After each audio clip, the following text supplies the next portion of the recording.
Hi, this is Tom Zellickman from Inspiration Metalworks, and welcome to Shop Update episode number 23.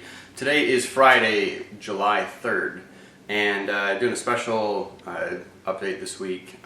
Not a whole lot from a content perspective as far as machining or things like that goes, but just giving everybody an update on status and project plans and things of that nature. First thing I want to start off with. Oh my goodness, thank you guys so much. My subscriber count went way up this past week. Gary, thank you so much. Turbo Cobra, that's his username here on YouTube, Gary Ramsey.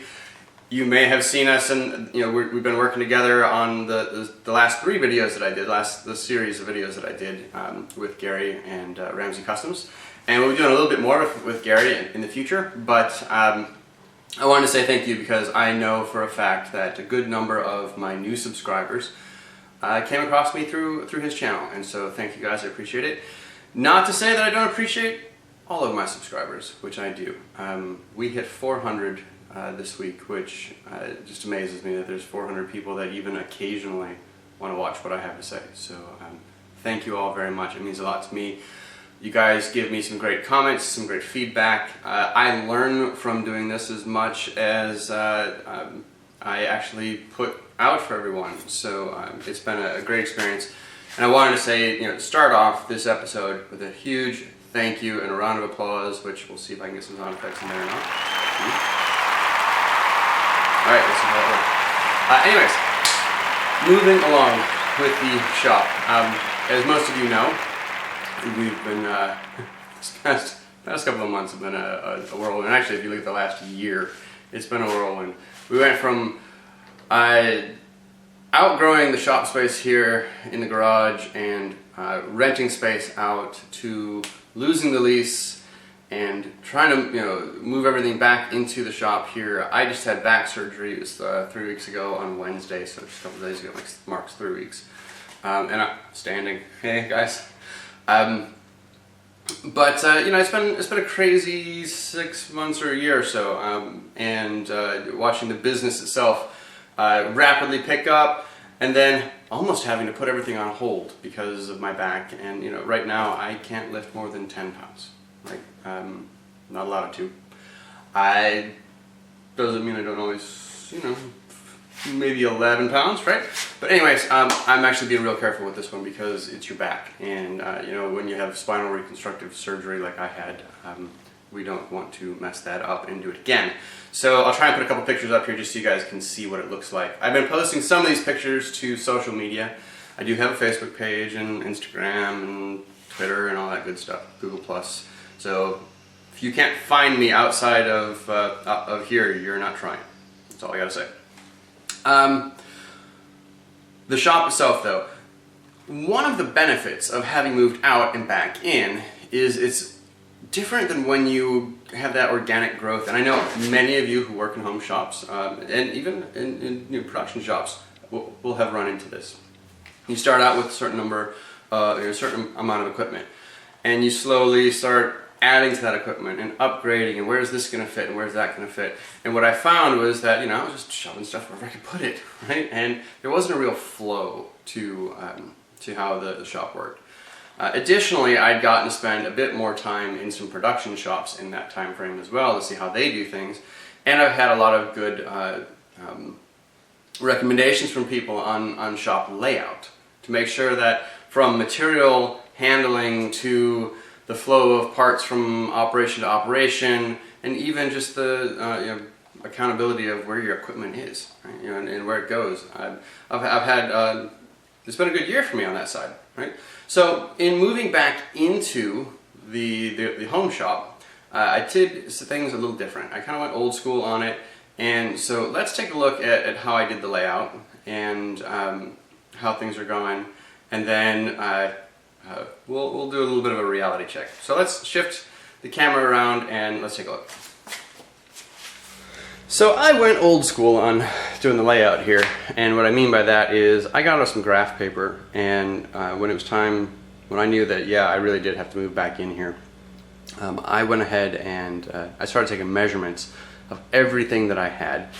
keeping in mind that I had upgraded from an old South Bend 9-inch benchtop lathe to the new Clausen Colchester lathe.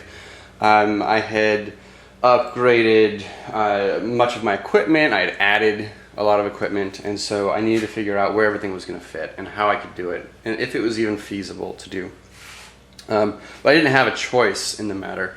I knew that I had to get it done, and I had to get it done quickly. So in going with this route, what I did was I just started measuring, and I used graph paper, and I used scaling, and I cut out little pieces, like the welding table here, right? I cut little pieces out, and I moved stuff around all over the place to try and figure out what was the best location to put the parts. How would they, or not the parts, the equipment, how would they fit? Where's power? Where's the air coming from? Things like that. How's the flow going to work? And really was able to optimize the space. And what I found was this time around, putting things, I've got more and bigger things in this shop, and it will actually fit a whole lot better. In fact, this big open space here is enough room for me to pull my motorcycle in and park my motorcycle in the garage again. Once I'm able to ride again. But we won't get into that. So this is what it looks like. This is the space that I have. I know that this is what my garage looks like. It's about. I didn't do the exact. I guess I didn't write the exact measurements on here. But what it boils down to is I've got about 25 feet deep overall, because I've got this little 5-foot bump out here, and then it's basically a 2-car garage. The challenge for me is that I end up with a doorway going into the house. I've got a doorway coming out of the back here as well. So I'm limited to, in a couple of ways, and that's the hot water heaters back here and things like that, right? So a little limitations, but it's not terrible. The way I had things set up, I pushed everything up against the walls to try and optimize open space here. Well, what that did was it actually forced me to push so much stuff around that I couldn't fit a whole lot of things in here. So by putting things like, in this case, the lathe and the mill back to back right here, I'm able to get more equipment in a smaller space and still be able to move around well. Originally I thought I was going to have the welding table here. My welding table is actually the exact height of the grates for the plasma cam. And so what that means is when I bring an 8-foot sheet in, I can bring it in, lay it down here, and the welding table acts as a support for that 8-foot sheet. But I decided in retrospect that really I'd rather have the welding table up a little bit here, right? And then be able to, I can put a support here, that's not a big deal, but I'd rather be able to pull my bike in. I've got space here for my materials, raw materials, right? It's about 10 feet, a little over 10 feet long there. Most of my materials, my flat sheet that I get is 4x8. Any of the bar stock that I get does come in 20-foot lengths, but I typically have it cut down to 10-foot lengths at the supply house before I even bring it home. So that worked out as a really good spot to be able to put material. So overall, my air compressor, the line dryer, my powder coat oven, things lined up okay. And I was very optimistic that I was going to have plenty of room in here, right? Well, you can already see that I've made some corrections in here in a line, and well, you know what they say about the best laid plans. So let's do a reality check and take a look at where we went wrong with some of this, and then how we're going to correct it. All right, let's start with this train wreck back here in the corner. That's the part where I actually started making some corrections on the graph paper, right? Shelving. I have 3 of these shelves here at the shop. They're just Home Depot kind of, or Lowe's, I forget where I got them, but effectively they're 2 feet, they're about, was it 2 feet or 18 inches? I'd have to go back and look at it. Somewhere like 18 inches deep and 30 inches wide, right?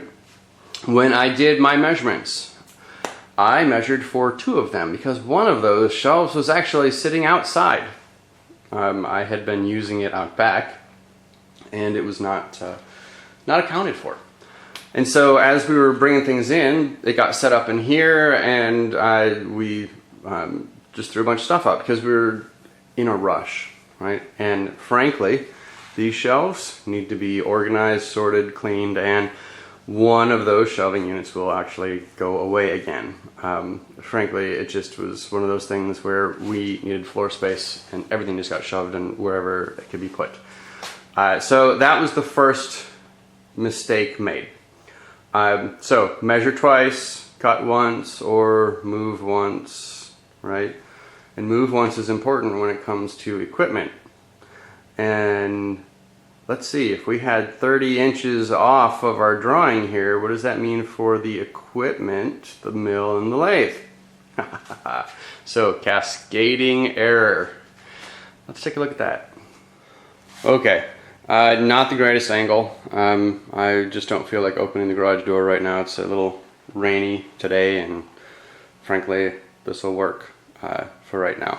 So, the cascading error meant, well, if I didn't have that extra 30 inches of depth that I expected to have, that meant that the lathe and the mill didn't get pushed back as far as they should have been in the garage. So right now, frankly, the lathe is unusable. There's about 8 inches of room from the chip pan to the plasma cam right now. And I'm not a skinny guy. So either way, if I had to right now, if I had a job come in for the lathe, which, you know, obviously I'm, you know, not physically up to doing much work, but if I had to do it, I would actually either have to turn it away, go to a friend's shop to get it done, or worst case scenario, move the darn plasma cam out of the way so that I could use the lathe. The lathe and the mill both need to get shifted back completely. Moving equipment's not easy, especially when it's you're looking at this, you know, big heavy lathe like this. This thing weighs about 1,800 pounds. And I showed in a previous video, I've got that Johnson bar. I think that's what it's called. It's a Johnson bar. Effectively, that great big crowbar with bearings for wheels on it. That's going to allow me to shift this equipment once I get the room. You get some things made.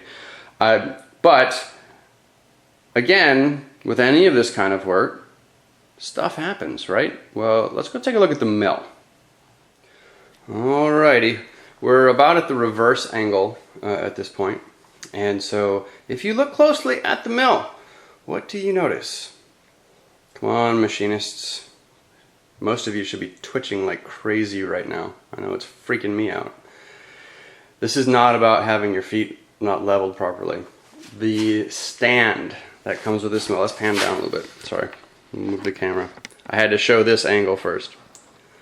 That stand that the mill came with, it's really just thin sheet metal, right? It's folded metal and, you know, tacked together, and frankly, it's not the highest quality stand in the world. I'm in moving the equipment around and using the forklift and everything, and, you know, this weighs about 800 pounds. That stuff just folded, right? It got pushed, it got slid in, and the feet tucked underneath it, and it just folded like a piece of paper. So obviously, I mean, I could use the mill the way that it is right now. I'm just not going to, because it's not, you know, in my mind, it's not truly safe. Again, one of the benefits, I'm trying to stay on the, you know, optimistic side of things, of being, you know, broke right now, is that I don't have to worry about that. However, this will be one of our next projects. We are going to, rather than try and, you know, do some tin knocking and straighten this thing out, and I'm not actually a huge fan of the way this stand works. It does have inside storage underneath the stand. The door is on the right-hand side, or it's on the side. I don't know. I suppose you could do right or left, but the door is on the side of the stand, presumably to optimize the width of the door and what you can get in there. I don't know that I'm even going to put sides on it. I think I may just make a stand out of some square tubing, maybe even 1/8 inch angle. You know, I don't know what I'm going to make it out of yet, but that'll be a replacement stand for this. That should be much more rigid and sturdy, allow me to level the lathe out properly, and again, we'll get all that moved so that we've got space in the right places and we can get back to work. So thankfully I've got a lot of support and help in the area, and so what we might see is I may end up directing the work rather than doing all the fabrication myself. We'll see what I physically am up to, but that's plans for that. The last part to think about, and again, the goal of this entire episode really is to talk about planning, right? For guys like me that do this stuff in either home workshops or in a semi-professional manner, professional manner as I do, but as a home shop. These are things to think about. So just trying to get some tips out there, learn from my mistakes, folks. That's all I'm getting at. And the last thing to think about in all of this glorious stuff is, hey, there was a lot of stuff that I didn't put on my drawing that I had. There's a generator, there's a portable air compressor, there's a power washer, the engine lift that I use to maneuver some of my heavier gear around as I need to, until I get a gantry crane built. I didn't have these things accounted for in my space drawing. Big mistake, right? So that's where my motorcycle is supposed to be parked, right? Is in this space here. So I got to figure out what I'm going to do with that. The idea with all this was that I'd keep it on the back of the truck and be able to do more portable stuff. I've got portable welders and things like that where I could get out in the field and do that kind of work. The reality of which is that in the year I've had all this stuff, I've done it once. So I've got to figure out what I'm going to do with this stuff. As we get that going, we'll get that taken care of and clean this out. And again, this is all kind of cascading work, and that the mistake cascaded, the fixes will cascade as well. And so I'll keep you posted as we go. Oh yeah, one more thing. You guys have seen Nika before in my videos. My daughter, she's 7 years old, but she has her own corner of the workshop, and she has pretty much since we made the garage into workspace. She has her own set of tools, she has her own equipment, and right now she can't use it. I've got a bunch of stuff everywhere, right? There's chairs, folding chairs blocking one of her benches. There's my model fire pit that I did so I wouldn't have to tote around full-size ones on her cutting table here. I mean, she's got all this stuff. My stuff is cluttering up her workspace. And so we got to get this fixed too, because, well, frankly, my little pirate princess is getting pissed off at me that she can't come out here and do her job. So, anyways, we'll get that done too. As a preview for projects that some of you may have seen that I began working on as well, is more of the motorcycle parts. I do make custom motorcycle parts in the shop here. And I recently had requests to do custom derby covers for Harley-Davidson motors. The derby cover, if you're not sure what that is, it's part of the engine cover. I believe, I'm showing my ignorance here, I'm trying to remember if the derby cover is the larger of the two covers, and I think it goes over the transmission side. But I'm probably getting that wrong, and someone's going to jump in and correct me on that. So that's okay. Go ahead and jump in, correct me on that. So you may have seen on some of my posts the drawings that I'm doing. I've been asked to do both engraving and full-on milling, not just be able to put something, a design on a derby cover, because frankly I'd rather just cut out a vinyl and sandblast, to be able to go that route, rather than do the in-depth drawing that I've been doing. But I've actually been asked to be able to fabricate the entire cover itself.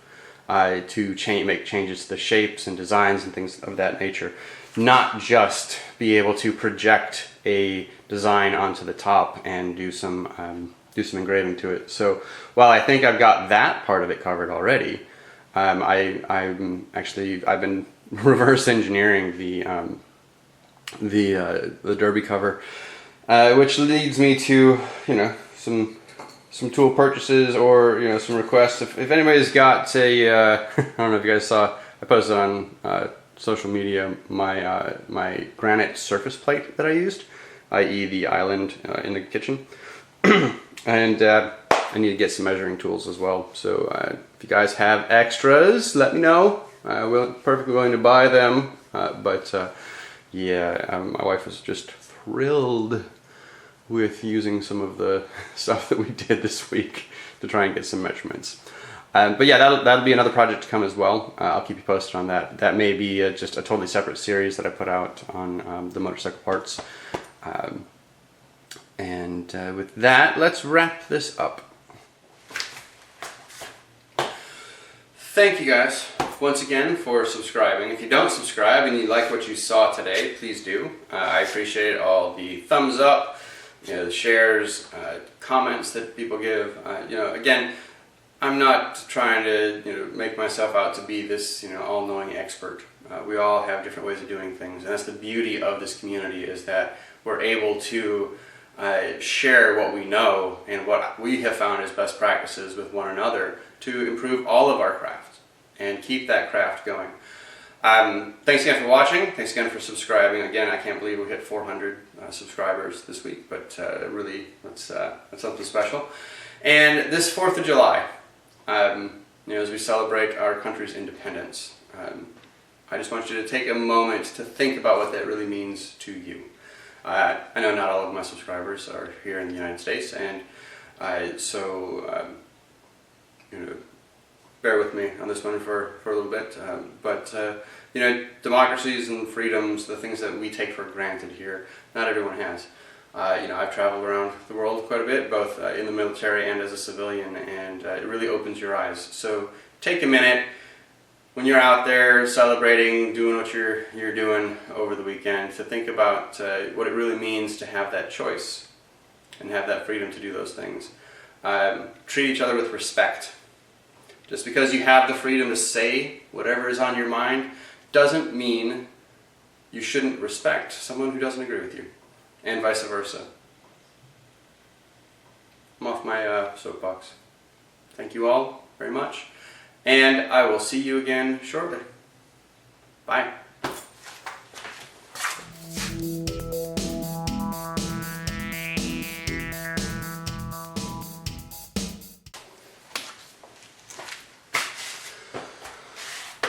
That is crooked as hell.